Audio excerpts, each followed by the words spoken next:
अस्सलाम वालेकुम guys, welcome to another vlog. ये हमारी फैसलाबाद सीरीज़ की एपिसोड 4 है। इसमें हम फैसलाबाद के कुछ मशहूर सेलिब्रिटीज़ के बारे में बात करेंगे, जिनमें सरे फहरिस्त नुसरत फ़तेह अली ख़ान है। जैसा कि आपको पता है, नुसरत फ़तेह अली ख़ान एक वर्ल्ड फेमस पर्सनैलिटी हैं। पूरी दुनिया में उन्होंने फैसलाबाद का नाम रोशन किया है। मौसीकी की दुनिया में उनका कोई सानी नहीं है। नुसरत फ़तेह अली ख़ान का ताल्लुक़ टिपिकल फैसलाबाद शहर से है। फैसलाबाद शहर से मेरी मुराद शहर का मेन बाज़ार जंग बाज़ार है। तो उनका आबाई घर आज भी फैसलाबाद के जंग बाज़ार लसूड़ी शाह दरबार के पास मौजूद है, जहाँ पे उन्होंने अपना बचपन गुजारा है और अपनी जवानी के अयाम भी यहीं पे उन्होंने गुजारे हैं। यहीं पे उनके वालिदैन आबाद थे, यहीं पे वो ख़ुद, उनके बच्चे, उनके भाई राहत फ़तेह अली ख़ान जो उनका भतीजा है वो भी यहीं से बिलोंग है। उसी घर से ये घराना रोशन हुआ है, उसी घर से इनका म्यूज़िक का सफ़र शुरू हुआ है जो पूरी दुनिया में छा गया है। नुसरत फ़तेह अली ख़ान, जैसा कि आपको पता है, मौसीकी की दुनिया का एक बेताज बादशाह है और इसी फैसलाबाद में उसकी ख़ानदान की कब्रें भी हैं। ये हम अभी थोड़ी देर में उसी रोड से, उसी सड़क से गुजरेंगे जिस कब्रिस्तान में आज भी नुसरत फ़तेह अली ख़ान मदफून है। वो जंग रोड का प्रताप नगर वाला कब्रिस्तान है, उसको अयूब कॉलोनी कब्रिस्तान भी कहते हैं। बहुत कदीमी कब्रिस्तान है, बहुत पुराना कब्रिस्तान है। वहाँ पे इसका बाकायदा से एक दरबार बनाया गया है, जहाँ पे हर वक्त नुसरत फ़तेह अली ख़ान के चाहने वाले बैठे रहते हैं। वहाँ पे बहुत से लोग विज़िट के लिए आते हैं, फॉरेनर भी आते हैं। बड़ा अच्छा इंतज़ाम किया हुआ है वहाँ पे लोगों के लिए। बड़ी साफ़ सुथरी जगह, साफ़ सुथरा दरबार बनाया हुआ है। ये इसी जंग रोड के ऊपर है। हालांकि पूरी दुनिया में अपने फ़न का मुज़ाहरा किया है, लेकिन जहाँ पे किस्मत होती है, जहाँ की मिट्टी होती है, कहते हैं वहीं पे आके मदफून होती है। नुसरत फ़तेह अली ख़ान के साथ साथ राहत फ़तेह अली ख़ान, जो कि मौजूदा दौर के एक बड़ा मशहूर नाम है। बहुत बड़े बड़े गाने उन्होंने गाए हैं। बहुत अच्छा म्यूज़िक उन्होंने दुनिया को दिया है। उनके गाने बड़े काबिल दीद हैं, बड़े समातों को सुकून देते हैं। इंडिया में बहुत सी फ़िल्मों में उनका म्यूज़िक ऐड किया गया है, शामिल किया गया है। पाकिस्तान में भी उनकी बहुत सी एल्बम्स जो सोलो भी और किसी के साथ डुएट में भी शाया हो चुकी हैं। तो किसी तारीफ़ का मोहताज नहीं है राहत फ़तेह अली ख़ान। उनका ताल्लुक़ भी फैसलाबाद से है। वो गाहे बगाहे यहीं इसी कब्रिस्तान में हाज़िरी के लिए आते रहते हैं और यहीं आबाई घर में कभी कभार वो आके लोगों से मेल मुलाकातें भी करते हैं। ये थोड़ी सी नुसरत फ़तेह अली ख़ान साहब के बारे में थोड़ी सी तमहीद थी। अगर फ़न मज़ाक़ की बात की जाए तो जैसा कि आपको पता है, फैसलाबाद एक ऐसा ख़ित्ता है जहाँ फ़न मज़ाक़ के बहुत से नाम पैदा हुए हैं, जिनमें एक बहुत बड़ा नाम तारिक जवेद साहब है, जो कि फैसलाबाद से ताल्लुक़ रखते थे। उनके बाद अगर किसी का नाम काबिल दीद आता है, काबिल ज़िक्र आता है, तो वो सरदार कमाल मरहूम हैं, जिनका पिछले दिनों इंतकाल हुआ है।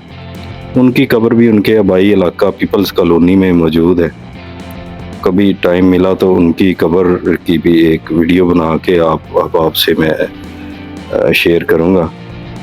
तो ये मशाहीर हैं फैसलाबाद के, जिनके बारे में बात की जाए और फैसलाबाद का ज़िक्र हो और इन मशाहीर का ज़िक्र ना हो तो ये ज़्यादती वाली बात है। सरदार कमाल एक ऐसे फ़नकार हुए हैं जिन्होंने बेशबहा फ़िल्में, बेशबहा स्टेज ड्रामे, बेशबहा टीवी ड्रामे और बहुत काम किया है अंदरूनी मुल्क और बैरूनी मुल्क। तो सरदार कमाल ने फैसलाबाद के बहुत से आर्टिस्ट जो लाहौर में जाके काम करना चाहते थे, उनको मौका दिया है। उनको रहने के लिए जगह फ्राहम करते थे। उनको खाने के लिए खाना फराहम करते थे, उनको आने जाने के लिए कन्वेंस फराहम करते थे।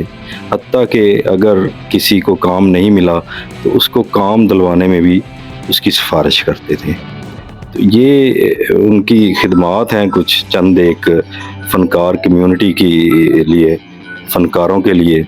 जैसा कि उनके शागिर्द काफ़ी हैं फैसलाबाद में, जिनमें राशिद कमाल का नाम काबिल ज़िक्र है, फैसलाबाद का बड़ा एक अच्छा एक्टर है। फिर अगर राशिद कमाल के बाद बात की जाए तो हसनैन कमाल है, वो उभरता हुआ सितारा है फैसलाबाद का, जो जेदा आया के नाम से मशहूर है। आजकल स्टेज पे उसकी तूती बोलती है। तो ये दोनों फ़नकार कमी तो पूरी नहीं कर सकते सरदार कमाल साहब की, लेकिन इन्होंने फैसलाबाद के स्टेज को जला बख्शी है। फैसलाबाद के स्टेज में जहाँ इन दो फ़नकारों का नाम आता है तो वहाँ पे ड्रामे का हिट होना लाजिम है।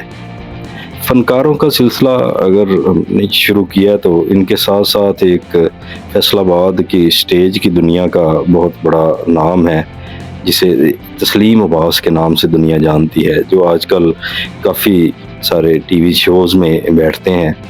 नसीम विक्की का अगर यहाँ पे ज़िक्र ना किया जाए तो ये भी गलत होगा। नसीम विक्की एक फैसलाबाद का बड़ा ताबिंदा सितारा है जी, एक बड़ा अच्छा नाम है फ़न की दुनिया में, फैसलाबाद का नाम बड़ा मशहूर किया है। तो उसका भी ताल्लुक़ फैसलाबाद शहर से है। ये जिस चौक से अभी हम गुज़र रहे हैं, इसी चौक के करीब ही उनका घर मौजूद है। गुरु नानकपुरा उनका आबाई मोहल्ला है, जहाँ पे उनका कारोबार, उनके वालिदैन का कारोबार था। तो नसीम विक्की के साथ साथ अगर हम बात करें तो साजन अब्बास फैसलाबाद की माई दी चुग्गी एक इलाका है, उसके बारे में भी बड़ी एक अहम दिलचस्प वाक़या है, मफरूज़ा है, वो भी मैं चलते चलते आपके साथ शेयर करूँगा। साजन अब्बास का ज़िक्र किया जाए और उसके भाई का ज़िक्र ना किया जाए, सखावत नाज का, तो ये ज़्यादती होगी। फिर इन सब के बाद अगर तारक टैडी का ज़िक्र ना किया जाए तब भी ये फ़नकार बरादरी के साथ ज़्यादती होगी। ये ऐसे नाम हैं जिन्होंने फैसलाबाद से उठ के पूरे पाकिस्तान में क्या, पूरी दुनिया में नाम रोशन किया है, पाकिस्तान का भी और अपना ज़ाती भी। ये वो लोग हैं जिनकी वजह से फैसलाबाद पूरी दुनिया में जाना जाता है और फ़न मज़ाह से इनका ताल्लुक़ है। फैसलाबाद का जहाँ भी नाम आएगा तो फ़न मज़ाह या मज़ाह वाली बात के बगैर नहीं आएगा। जैसा कि एक इलाके का अभी मैंने नाम लिया है, माई दी चुग्गी, जिसको अभी हजवेरी टाउन के नाम से जाना जाता है, तो उसके करीब ही एक इलाका है, एक छोटा सा मोहल्ला है जिसे कहा जाता है बोले दी चुग्गी। तो कहते थे कि ये दो मियाँ बीवी थे, एक माई थी तो एक उसका हस्बैंड था जो कानों से समात उसकी थोड़ी सी कम थी, तो उसको बोला बोला कहते थे। एक दिन किसी बात पे उन दोनों की लड़ाई हो गई, तो माई ने अपनी चंद कपड़े या अपनी जुग्गी जिसको बोलते हैं, अपना खैमा उठाया और बाबे से थोड़ी दूर फासले पे वो लगा लिया। बाबे को भी गुस्सा आया, बाबे ने अपना खैमा, अपनी जुग्गी, अपने कपड़े उठाए और माई की जो खैमा था उससे थोड़े फासले पे उसने अपनी जुग्गी लगा ली। इन दोनों के दरमियान में कोई 2, 4, 5 फरलांग का फासला है। तो वो अब ये दोनों इलाके, एक माई दी चुग्गी के नाम से मशहूर है और दूसरा बोले दी चुग्गी के नाम से मशहूर है। तो ये थी थोड़ी सी इन दो इलाकों की हिस्ट्री। तो माई दी चुग्गी जो है ये टिपिकल मोहल्ला है जहाँ से बहुत बड़े बड़े नाम उभर के सामने आए हैं। जैसा कि मैंने पहले बात की है, सखावत नाज और साजन अब्बास इसी मोहल्ला से हैं, तस्लीम अब्बास इसी मोहल्ला से हैं। ये ऐसा मोहल्ला है कि यहाँ पे आम बात भी एक जुगत के अंदाज में की जाती है। यहाँ पे एक पान बेचने वाला वो अपने आने वाले ग्राहक को जुगत के बगैर नहीं छोड़ता। यहाँ का रिक्शा चलाने वाला, यहाँ का कोई दुकानदार, यहाँ का कोई, ये अभी हम उसी इलाके से गुज़रने वाले हैं। अभी तो हम जंग बाज़ार से गुज़र के घंटाघर चौक की तरफ जा रहे हैं। तो वो इलाका अभी आएगा हमारे रास्ते में, आपको ज़रूर दिखाऊंगा। ये उसी बाज़ार से हम निकले हैं जिसका थोड़ी देर पहले मैंने ज़िक्र किया है कि इस बाज़ार में जंग बाज़ार के नाम से जो जाना जाता है, वहाँ पे नुसरत फ़तेह अली ख़ान का आबाई घर है। ये हम रेल बाज़ार में अब दाखिल हो गए हैं। रेल बाज़ार से निकल के हम गुमटी चौक पे जाएंगे, तो अभी आपको गुमटी चौक नज़र आएगा। ये बड़ा कदीमी एक चौक है, इसमें सिखों के ज़माने की एक इमारत बनी हुई है जो कि बिल्कुल रेल बाज़ार के बाहर है, उसे गुमटी का नाम दिया गया है। ये रास्ते से हट के हम थोड़ा सा मशाहिर के बारे में और थोड़ी सी हम बात को आगे बढ़ाते हैं। ये जो माई दी चुग्गी है, ये बड़ी ज़रख़ेज़ मिट्टी है, इसकी फ़नकारों के हवाले से, फ़न की खिदमत के हवाले से बड़ी ज़रख़ेज़ मिट्टी है। यहाँ पे काफ़ी सारे करैक्टर हैं जिनका अक्सर ज़िक्र तस्लीम अब्बास साहब अपने किसी न किसी गुफ्तगू में, किसी न किसी प्रोग्राम में करते रहते हैं। तो वो उनका एक मशहूर वाक़या है जो तस्लीम अब्बास साहब की ज़बानी ही अच्छा लगता है। तो मैं ज़रूर चाहूँगा कि मैं जहाँ तक मुझे याद है तो मैं वो आपको सुनाता चलूँ। वो कहते हैं वहाँ पे एक करैक्टर हैं, बुज़ुर्ग करैक्टर हैं, वो दो दोस्त थे, मुझे उनका नाम नहीं याद। तो उन्होंने वो एक दफ़ा वो मोटरसाइकिल पे कहीं चले गए, ठीक है, मोटरसाइकिल उनकी कमज़ोर थी, ठीक है, लेकिन थी वो होंडा कंपनी की। उनके साथ जो दूसरे बुजुर्ग जा रहे थे वो उनको बार बार कह रहे थे कि ये मोटरसाइकिल होंडा की है, ये मोटरसाइकिल होंडा की है, ये हमें बड़ा अच्छा सफ़र करवाएगी। तो जैसे ही वो अब्दुल्लापुर चढ़ने लगे तो मोटरसाइकिल में इतनी जान नहीं थी, मोटरसाइकिल पीछे की तरफ आने लगी और वो दोनों गिर गए। अब वो दोनों जब गिर गए तो जब उठे तो जो पीछे बैठे थे बुजुर्ग, उन्होंने कहा कि ये तो तू तो कहना सी ये होंडा दी है। जो उस मोटरसाइकिल के मालिक थे वो कहने लगे होंडे की गल डिगदे ही नहीं। अगर ये बात मैं पंजाबी में सुनाता तो शायद आपको ज़्यादा मज़ा आता, वही लुत्फ़ आता, लेकिन ये जिसकी ज़ुबान की बात है उसी से अच्छी लगती है।